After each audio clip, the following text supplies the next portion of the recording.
Promised Land Community Club, and I'm also chair of the Minority Interest and Outreach Program here at the Clement Railroad Museum.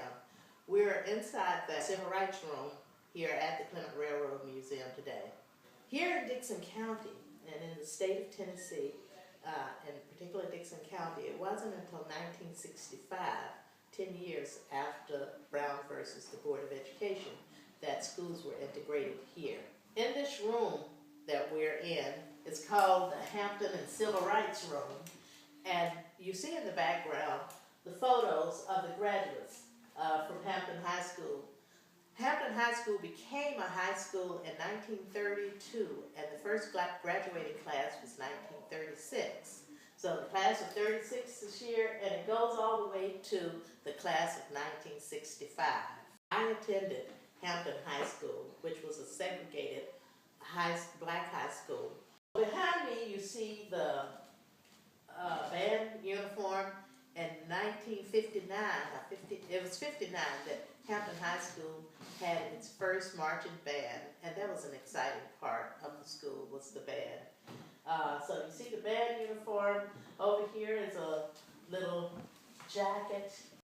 The room that we set up included not only the school, but some information about the downtown hub for African Americans, and also the history of the railroads, because the railroad played such a big part in the flourishing African American community here in Dickson County. It also includes information about military, the African American role in the military, and it talks about the feeder schools, those schools that were out in the county that sent students to Hampton.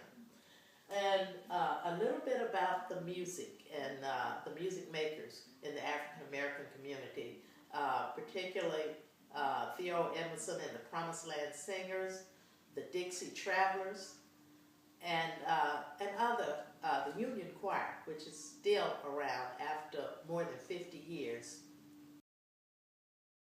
In 2010, a committee was established to address the African American interests in Dickson County, and that included the Hampton High School, which the building was no longer used as a school or educational facility, and had served, after Hampton closed, it became a Coca-Cola factory, and after Coca-Cola moved out, it became the Water Authority of Dickson County. It served as the building for the Water Authority of Dickson County.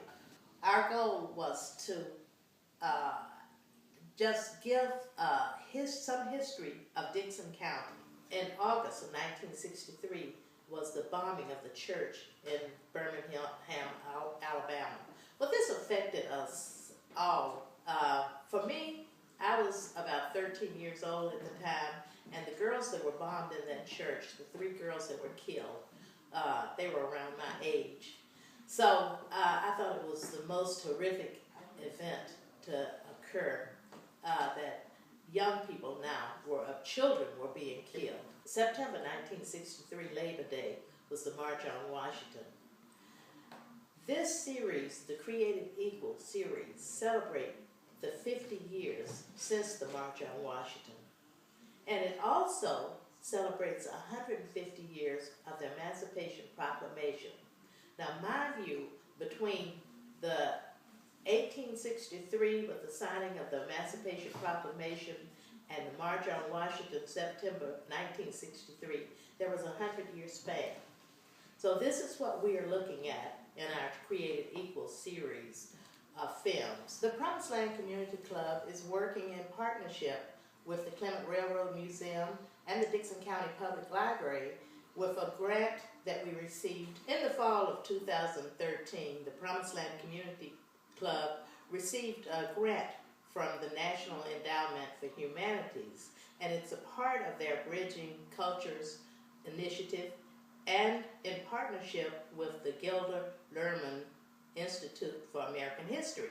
The title of the grant is Created Equal, America's Civil Rights Struggle. It features a set of films which include The Abolitionists, The Slavery by Another Name, The Loving Story, and The Freedom Riders.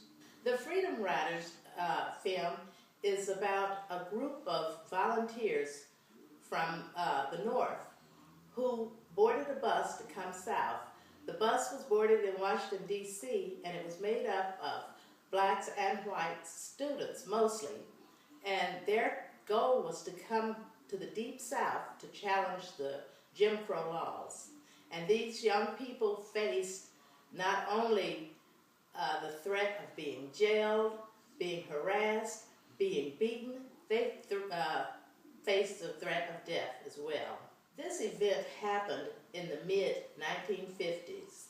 And of course, Dickson County was not immune from what was happening in this world event, because being located so closely to Nashville, we had the privilege and opportunity of hearing from some of the young people who were involved in the civil rights protest in Nashville.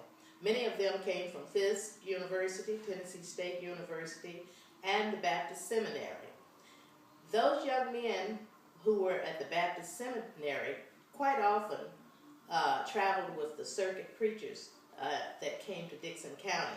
And I know at our church, we had Reverend Kenneth Frazier, who was a young man from the seminary, as well as Reverend James Bevel to come to our church.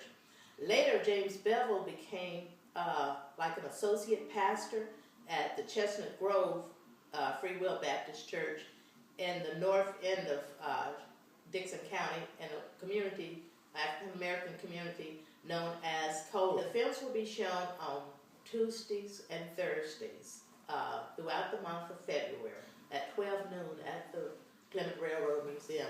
And it's free and it's open to the public.